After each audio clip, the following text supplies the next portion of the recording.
Hey everyone, Jamie here from TechnicalCafe.com. Welcome to your 15th HTML tutorial. In the last tutorial we talked about adding backgrounds to our pages, both plain old color backgrounds, and then we talked about adding image backgrounds to our web pages. So in this tutorial we're going to be talking about something a little different, and that's going to be creating HTML forms. And what a form does is it just takes information from the user and it sends it over to another page, provided that's what you want it to do.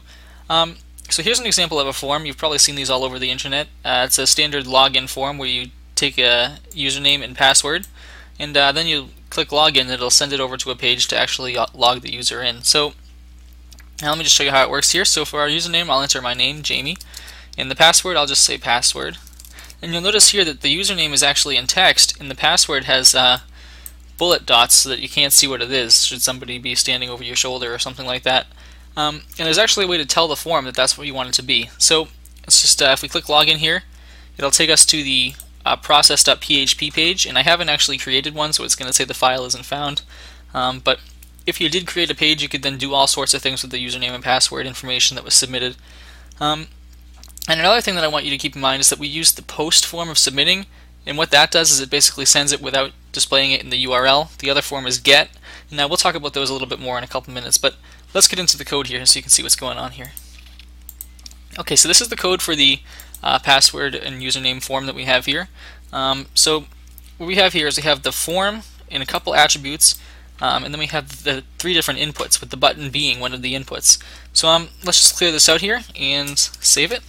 Come over here and refresh, and I'll take you through how to set up a form. So we'll create our HTML tags here. Come through with our body next. And then we'll add our header on top of that. Our title. And we'll call this creating HTML forms. We'll save that, and we'll come down and we'll add a header here in H3, and we'll call this creating HTML forms, just to provide a little bit of information. So I'll come over here and refresh, and here's our title and here's our header. So let's get into actually creating the form itself.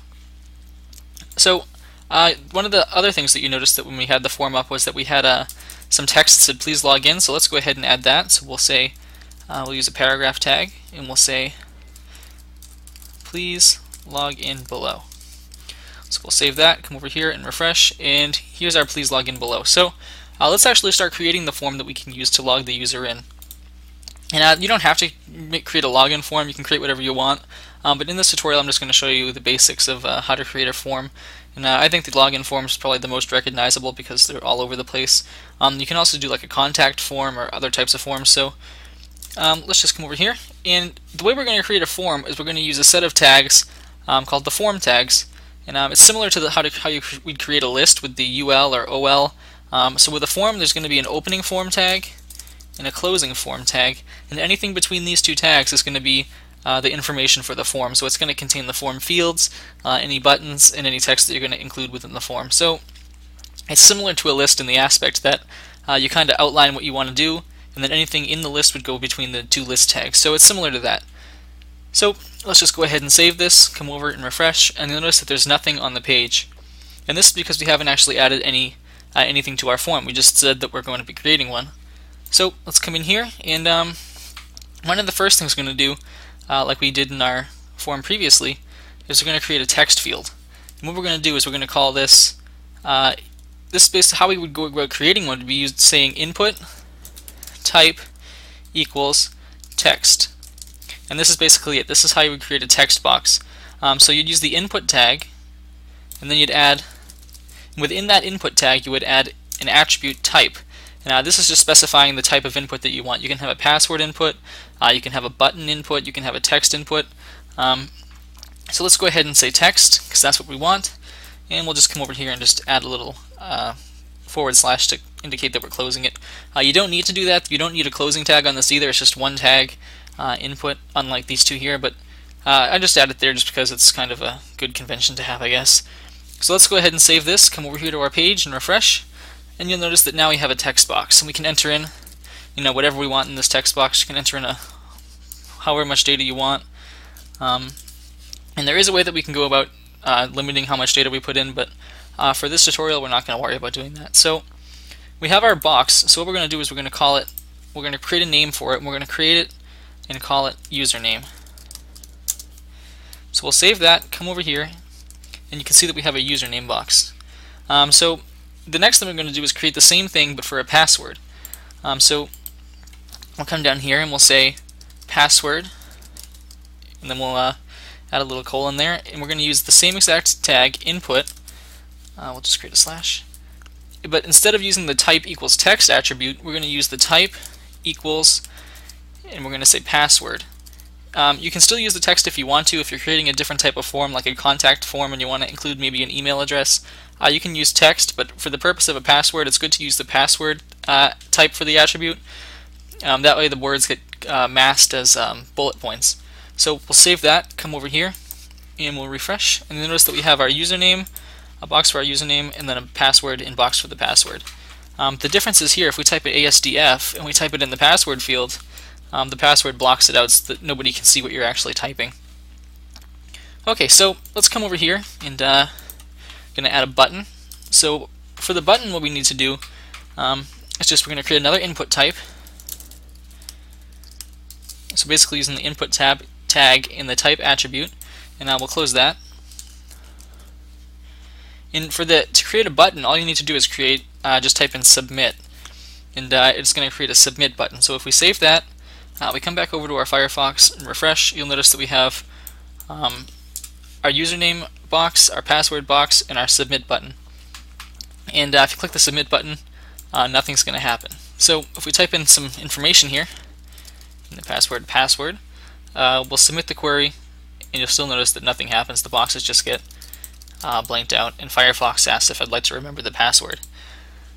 So what we're going to do first is we're going to actually change the name of this button from submit query to login. Submit query is just the default, but since we're creating a login script, we're going to basically change it to login. So what we're going to do is add another attribute to the input tag.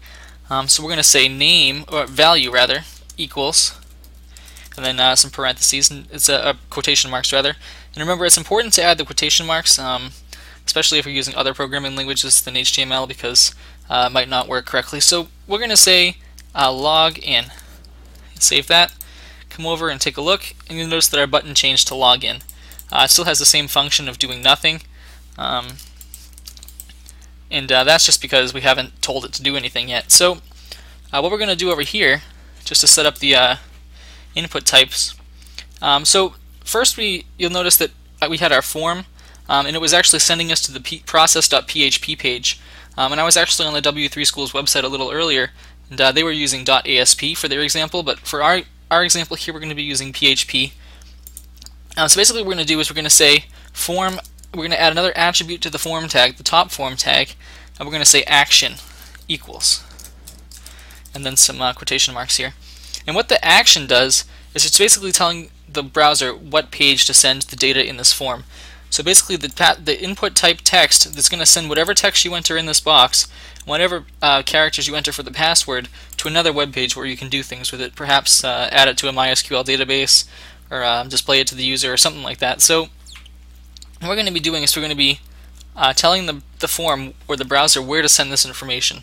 And I haven't actually created the process.php page, but we'll just create one anyway. And now this can differ depending on what your page, what you're using. If you're using ASP, it's going to obviously be something else, or if you name the page something different, it's going to be something else. So if we save this and come over here to our page and refresh, and we click on the login button, you'll notice that it now takes us to the process.php page. So it's basically going to send the data from these two inputs to the process.php page, which hasn't been created yet. That's why we're getting a file not found. But had it been created, it would have been sent over there. So let's say we enter in some text here, and we'll say our password is the word password. Never a good idea, but we'll create it that way.